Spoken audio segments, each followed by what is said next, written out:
আপনার পাশের বাসার মানুষ যদি রমজান মাসে ইফতার করতে না পারে, আপনি যদি আমোদ ফুর্তি করে 20টা আইটেম নিয়ে খান, আপনি রউফ নন, রহিম নন। ঠিক কিনা কথা শুনে বলেন?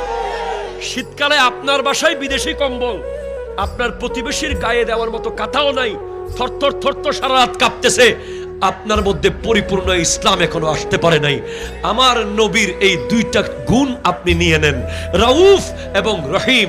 আপনার প্রতিবেশীর একটা পেঁয়াজ হলে তার রান্না হয়ে যেত, একটা রসুন হলে তার রান্না হয়ে যেত। আপনি ঘরের মধ্যে 3টা গেট লাগাইছেন, একটা দিছেন লোহার মেইন গেট, ভিতরে দিছেন গ্রিল, তারপরে দিছেন সেগুন কাঠের দরজা। প্রতিবেশী যেন জিন্দেগিতেও আসতে না পারে। কথা জোরে বলেন না, ঠিক কিনা? অনেকে তো আবার বাঁশের বেড়া দিয়ে দেয়, টিউবওয়েলের পানি নিতে না পারে, টিউবওয়েলের পানি দেয় না প্রতিবেশীকে। এ কি মুসলমান হতে পারে?